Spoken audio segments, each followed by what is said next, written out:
Só antes de alguém, só antes da Clarice mandar a sua maravilhosa definição, eu queria botar, peraí, cadê a pergunta do Alexandre aqui, que é mais ou menos no sentido que o Robson estava indo. Ele quer saber basicamente o que é pseudociência, né? Já que a gente definiu mais ou menos o que é psicanálise, agora a gente tem que definir o que é pseudociência.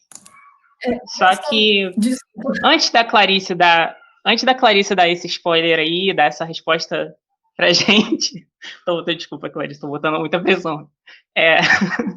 Antes dela dar essa resposta pra gente, eu queria que vocês se inscrevessem aqui embaixo, porque entraram, não vou dizer o número exato para vocês não ficarem nervosos, mas entraram muitas pessoas aqui na live, então é isso. Daí fui muito John Kleber agora. Pode dar sua resposta, Clarice.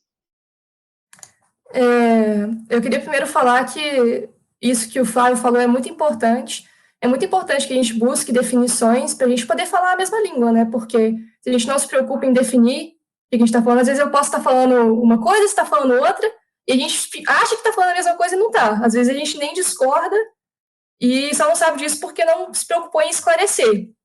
Então, respondendo a pergunta também que veio no chat, eu tenho certas definições, não fui eu que criei, mas são as definições que eu adoto, inclusive, para a minha pesquisa, do que é a ciência e o que é a pseudociência. A pseudociência, ela seria uma doutrina desviante da ciência que se afasta consideravelmente dos critérios de qualidade científicos, enquanto seus proponentes tentam criar a impressão de que ela representa o conhecimento mais confiável sobre o seu objeto de estudos. Essa é a pseudociência. A ciência, eu adoto uma definição que é um pouco diferente, né? Que normalmente quando a gente fala ciência, o pessoal pensa, física, biologia, ciências naturais. Só que a minha definição, que não foi eu que criei, mas é a que eu adoto, ela é uma definição de ciência no sentido mais ampliado, né? O que ela diz? Ela diz que a ciência, ela é a prática que nos provê com as afirmações mais confiáveis que podem ser feitas em determinado momento sobre um objeto de estudos que é abarcado por uma comunidade de disciplinas do conhecimento. Aí pode ser sobre a natureza, pode ser sobre a sociedade, pode ser sobre nós como seres humanos e diversas coisas. E aí, nessa definição, acaba que fica implicado que não são só as disciplinas mais famosas como ciências que seriam ciências, né? Por exemplo, dentro dessa definição, a filosofia, vamos dizer, a filosofia que tenta fazer, né, construir seus argumentos de uma maneira mais rigorosa, ela seria ciência. A linguística seria ciência, a história seria ciência, né? Então, é uma definição um pouco diferente, mas eu acho que ela contribui muito mais para esse tipo de discussão, né, da demarcação, e também, inclusive, tirar uma questão de um favoritismo, né? Existem outras disciplinas que não são as ciências naturais que também buscam, dentro do que elas podem fazer, dar o melhor, né, fazer as melhores afirmações que se podem fazer para investigar determinados objetos, porque nem todos os objetos conseguem ser investigados da mesma maneira, né? Alguns métodos vão ter que mudar, o método científico não vai ser um só, e aí não deixaria de fora essas outras disciplinas. Bom, vou aproveitar para me apresentar e tentar dar um input de alguma forma a essa questão das críticas, né, que já foram feitas à psicanálise no debate. Bom, meu nome é Matheus Baliu, eu estudo filosofia na PUC. Estou um pouquinho afastado da teoria e da metapsicologia freudiana, né, um tempo, uns 2 anos ao menos, né, mas fiquei muito feliz pelo convite do Elan, né, de poder, de alguma forma, tentar contribuir aqui ao debate, né, e tentar propor algumas questões.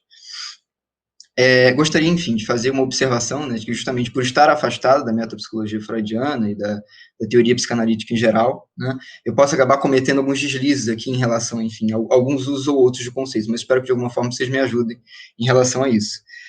Eu queria trazer, então, alguns momentos da crítica à psicanálise, que eu acho que amplia um pouco esse debate e traz um pouquinho essas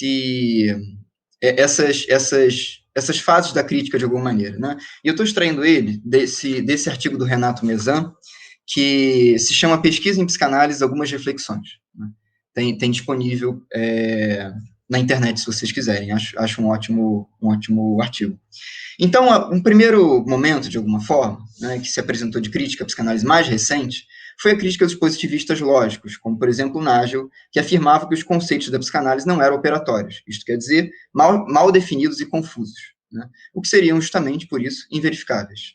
Em segundo, você teve a crítica do Karl Popper, que é uma das primeiras perguntas que o Elan colocou aqui no nosso roteiro, em que a psicanálise teria a impossibilidade de ter suas afirmações falseadas. né? Como, por exemplo, todo comportamento humano é determinado por motivações inconscientes.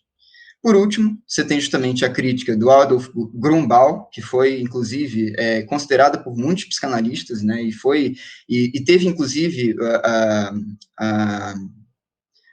a resposta de um presidente da IPA, né, que é a Instituição Internacional, né, de Psicanálise, criada pelo Freud, e que é muito interessante também, e que tem um artigo à parte. Então, só para trazer um pouquinho essas fases, que eu acho que essas fases, né, trazem critérios diferentes, essas fases trazem, né, oposições diferentes ao conceito de se a psicanálise é ciência ou não, e podem, de alguma forma, contribuir com o nosso debate. Oi, gente, boa noite, eu sou a Nicole, eu estou no último ano de Psicologia na Universidade Federal de São Paulo, eu desenvolvo pesquisa em Psicobiologia / Neuropsicologia. Diante dessa conversa que a gente está tendo, eu acho importante ponderar que, primeiro, as noções de ciências e os avanços técnicos mudaram muito da época freudiana, da época do Freud até agora, a demarcação da ciência mudou completamente.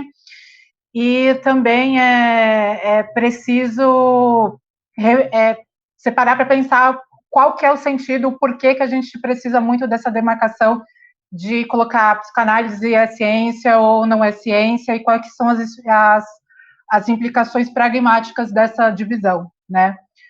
Particularmente, eu acho que é muito importante no sentido que, por exemplo, em práticas em saúde, atualmente, por exemplo, o próprio Ministério da Saúde coloca que diversas práticas elas têm que ser baseadas em evidências, têm que ser baseadas em ciência.